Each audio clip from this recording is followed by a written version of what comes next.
Hi, welcome back to the Chasing Tone podcast. I'm Travis. I'm Max. I'm Brian. And we're going to try something new. And I'm a little bit afraid of change, but We fear change. we fear change. You know, like Sheryl Crow said, change will do you good. I don't. What's that mean? I think it changed, like change in your pocket. Oh, it does Going good. jingling. I do know that song. Yeah. Okay. Do you know that one? I do know that one. Okay. But we're gonna try to do. We're gonna try to double up and do 2 podcasts a week. Bum bum bum. Wait a minute? Did we talked about the dramatic hamster, didn't we? Did you ever look that up? I did. It's hilarious. Did you ever look it up? I did not. Oh man, we're doing it after this. Max, get it on your phone. Look it up, monkey. Look it up, monkey. You know, by the way, you know how you guys are always making fun of me when I say, "Hey, look it up on your phone or whatever." And you're like, "Let's just stop the podcast." I was listening to the Bob and Tom show, and Christy Lee actually Googles stuff while they talk. Yeah. Yeah. See, I'm just saying, I'm next level, buddy. So what you're saying is we need Christy Lee on our podcast. That would be awesome. That would be awesome. We'd probably get some actual listeners. Actually, the shows that people hate the most, the ones where we get off topic, statistically are our best episodes. But we're not going to get off topic because you guys hate me. They hated all of us, though. Maybe I should just say... That person hated all of us. Maybe I should just do this. Hey, pedal genius, speak. Speak, monkey. No. This is going to be a really boring podcast if it's like this. Okay, I'm back. Couldn't do it. Okay, so I'm hijacking it because apparently that's what I do. But No, you're good, man. I like the first thing on this list. What is your favorite recorded Plexi Tone? You guys are going to completely make fun of me, and I tell you mine. Duh. Everybody's in the world's going to make fun of me. What is it? Scorpions, old school. Dude, that's great. That's Really? great. Yeah, it's great tone, man. I mean, it's definitely modded Plexi, but I mean, it's yeah.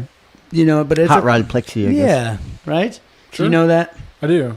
Okay, now wait a minute. Define early Scorpions because it's all pretty early at this point. Yeah, I mean, kid, I'm thinking like I don't remember the name of the album, but I think there's No One Like You is a great I have to guitar check it out. tone. I'm really not like that familiar, so You've heard Rock You Like a Hurricane, Yeah, right? of course. Okay, same Yeah. sort of tone. okay, cool. That I do know, but you know, I like to I like to educate myself. I almost posted something on the Facebook page. I'll probably go ahead and post it anyway, but I think I've talked about this before, like trying to educate your stuff on things that, number one, you're not familiar with, and number two, things you may not like. You know what I mean? For instance, I don't know anything about modern metal music.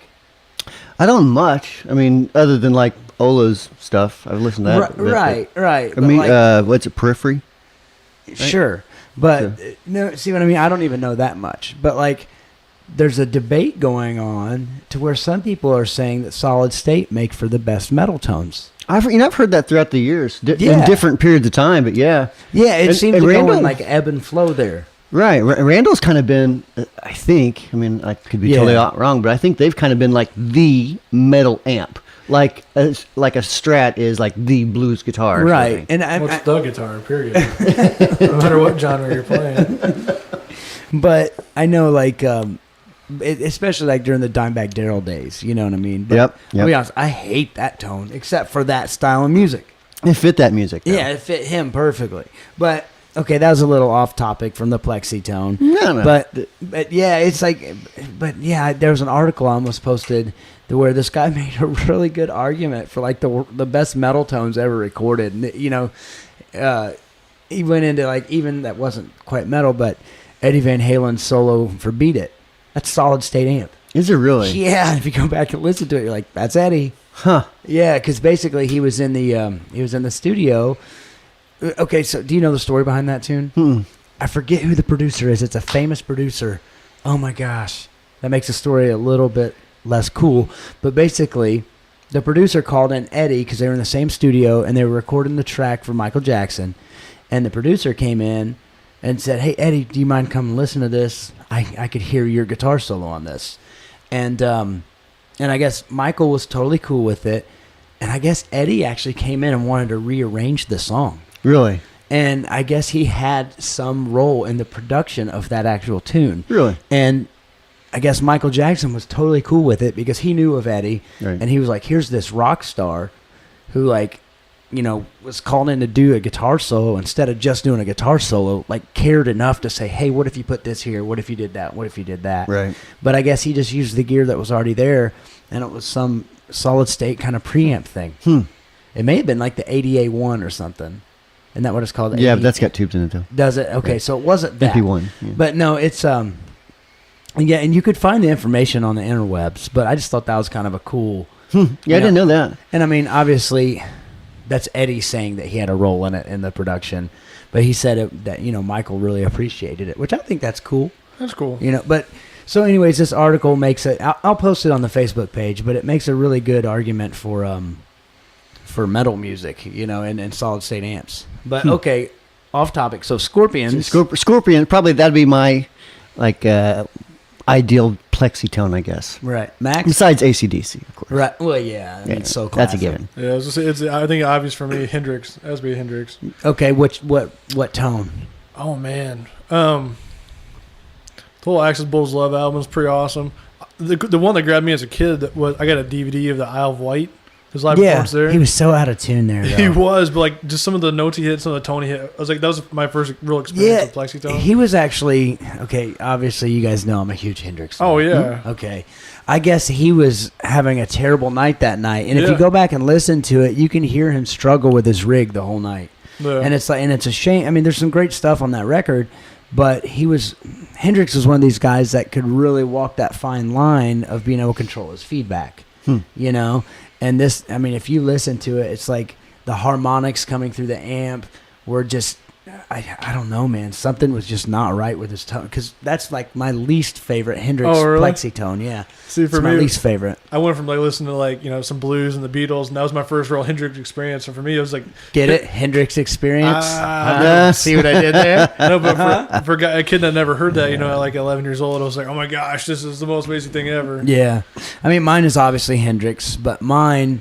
A lot of it was the miking and the drum mics picking it up and everything, but it was that Band of Gypsies record, the Fillmore record, man. Oh, my God. Specifically, I've said this to you guys a ton of times. Machine Gun, the version, I believe it, because they recorded that over 2 nights. It was New Year's Eve 69 and New Year's Day of 70. Yeah. And I believe the New Year's Eve version of Machine Gun, that version is the reason I play guitar. Never wanted to play guitar, and then I heard that, and I was like, oh, man. And that's why, and I'll never forget, like, before I could even play a note, I went into a guitar store, and I played this song, and I was like, what's going on there? And the guy goes, that's a Univibe. I said, Thus began your love. I'll take it. They're like, we don't have one. Damn it. Now I've got to find a boutique guy to build me one. Yeah, and so that's a great Plexi Tone. Obviously, AC/DC. It's not Plexi, but it's Plexi inspired. I love the old Cream era Clapton stuff. Yeah. I mean, it's a blues breaker. You know, so basically, imagine a Plexi with a solid or with a tube rectifier. Yeah. That's all it is.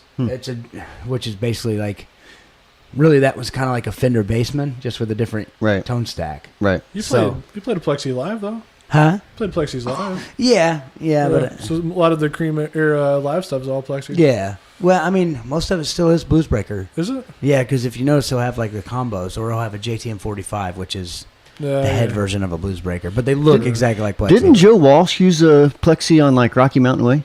No clue. That I don't know. But yeah, I tell you some tones that I really dug is like the old Sound City amps. Which are really close to Plexis, and of course the high watt stuff. But Plexi Tones, it's got to be the Band of Gypsies record from the Fillmore, man. Oh, so good. It is and of course the Woodstock show was good. But I'm a huge Hendrix nerd. I can actually hear a live Hendrix version and based off his guitar tone tell you which record it is. That's stupid. Know how I know you're a nerd? Right. So, but. Yeah, man, that's definitely my favorite Plexi Tone. Okay, you just want to move down the list then? Sure, we can do that. Let's move on down the list. That can kind of segue into John Underdunk's question. Underdonk. Underdonk. I'm not making fun, but that is one of the coolest last names I've ever heard. That is. Underdonk. But that's so cool. You know, it's not like Wampler. It's not like you know, all right, I'm getting off topic, and you guys can hate me. Send hate mail to max@wamplerpedals.com. Don't do that. People hate me enough. Or just text him at. Yeah. No. 555-1212. That's information. But anyway, Brian and I were it was my first Long John Silver's experience. But you and I went to go get lunch one time and went to Long John Silver's. Because we were eating healthy that day. Oh, my God. I'll never eat it again. Oh, my God. This is really greasy. All I know is toilet paper companies love me that day. But that's nasty. See how I did that? I went that extra step and put the visual there. Yeah, You're welcome. But anyways, somebody called and Brian's looking at his phone. And, this is terrible. He sees a number that he doesn't know. And he just goes, Brian Wampler here. And, of course, I didn't think anything of it. Well, somehow it was some customer that just got your phone number somehow. Yeah. And then he was like, I thought it was Wampler. And you're like, nope, Wampler. And I said, you watch. It's going to spread now because he's going to be like, I heard it straight from the horse's mouth. It's Wampler. Right from Brian Wampler himself. Yeah, because at first I thought it was someone like messing with me. If I remember, if it was that one, I was like, this has got to be somebody messing with me. Yeah, no, that's all. And then you got off the phone. You're like, I don't know why I answered that. I never answer calls that, I don't know who it is. But that's my favorite thing to do on the phone. I remember talking to a customer that doesn't know the proper pronunciation. Like, yeah, I love the Wampler player. I'm like, oh yeah, the Wampler Plexi drive is great. Yeah, I'll just say it nonchalant. Right. My favorite one too is I get that too, the Plexi Torsion. Plexi Torsion, yeah. Yeah, I'm like, oh yeah, the Plex Torsion. Yeah, that's a great pedal. Yeah, that Plexi Torsion. When we had they're not all from Southern Indiana. No, they're okay, south of Indiana. Dude, that's like everything. That's like saying south of Canada. That's North Montana. That'd be North Montana, yeah. I mean, I'm joking. Canada, don't hate me. Oh, Canada. That's a nice McDonald's. My McDonald's tea. This podcast brought to you by McDonald's Not Sweet really, Tea. I wish. Unsweet tea. Unsweet tea. I made a guy mad today. I'm shocked. sure You're make some people mad on this podcast. Let's just continue on with the hate here. Okay, yeah, this is the hate Travis thing. But the semi driver that was delivering precious pre-frozen fake food to McDonald's pulled up in the drive-thru, and it was a semi driver. So I laid on my horn because I needed my tea. So he moved off to the side, and then he was mad at me because. You know how they have two drive-thrus? Well, I went in the one he was closest to, which meant he couldn't pull around. Right. And I didn't mean to. I meant to honk at him, but like I didn't mean to like get in his way the second time. He got all mad at me. I wonder what his favorite Plexi Tones are. I know, right? So, anyways, John Underdog's question. John Underdog. That's right. Take it. Okay. Pedal genius. General consensus among most guitarists I know is that you should turn the amp up very loud in order to get the best overdriven tone. But if you're using pedals for drive, what effect does the amount of volume have on the tone, Vinny?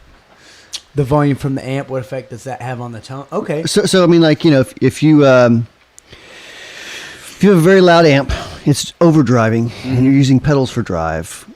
How's that going to affect pedal tone? Immensely. Oh, tons. Yeah. Immensely. I tell people, like, if you're using like Pinnacle or Plexi Drive or anything like that, you really want it kind of more clean headroom. I'm going to disagree really? Just a little bit on the Plexi Drive. Pinnacle, totally agree.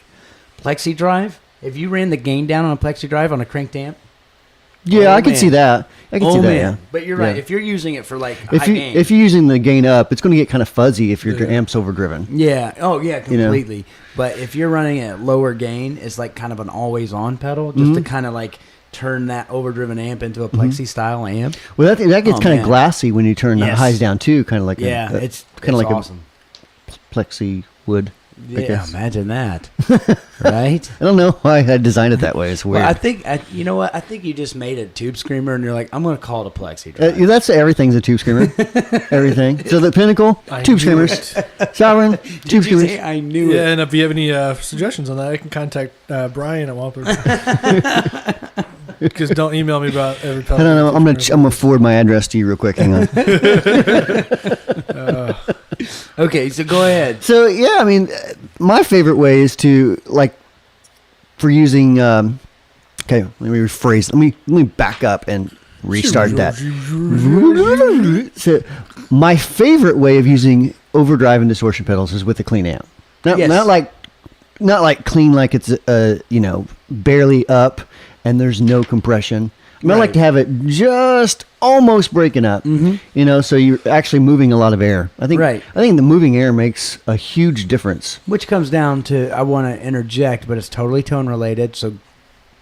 But it's totally tone related. That's Travis pointing at the camera angrily. Don't hate me. But the podcast, the audio listeners, like, what did he do there? So I posted on the Instagram, which is Chasing Tone Podcast, but at Chasing Tone Podcast. But a picture of a Rivera amplifier. I saw that. Okay. That's yours, right? Yeah, I've had this amp for 10 years, but when I got it, it sounded a little boxy, so I took it out of the existing cabinet, and then I put it in. J.D. Newell made a cabinet for me. And but for some reason, it just wasn't sounding that good to me anymore. Tastes change. So I decided I was going to put it back in its original cabinet. Problem was, the original cabinet was in several pieces and has been sitting in my garage for 10 years.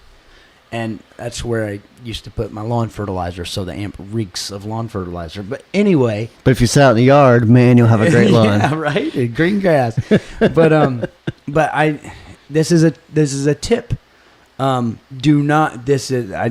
can't stress this enough. Do not do this opposite.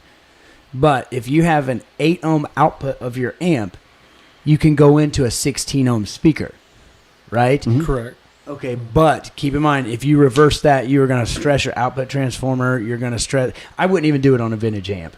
Even though what I'm doing is completely safe, I still wouldn't do it on a vintage amp. But I found that by putting a 16 ohm speaker with the 8 ohm output, it's a WGS Reaper, that it added mid-range and lowered headroom, and I was able to get some unbelievable tone because I was moving air in a completely different way. So that kind of ties in with what you're saying about moving air, and it also ties into the fact that I could get more saturation out of my amp and use drive pedals. Right.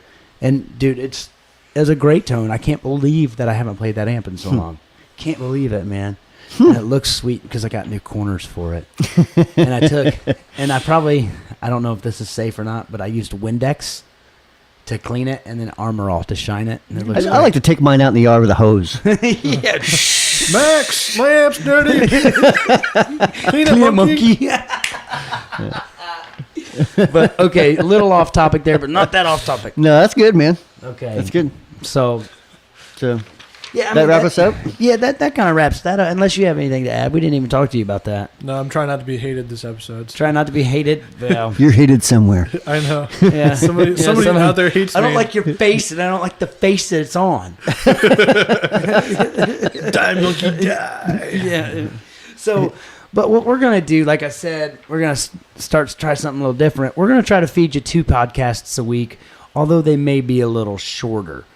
That being said, we're already probably 30 minutes in this. Oh no, we're only 20, but we're like 19, something like that. Yeah, that's fine. So we're gonna try to bring you a couple more. So that being said, please leave us a review on iTunes if you dig it.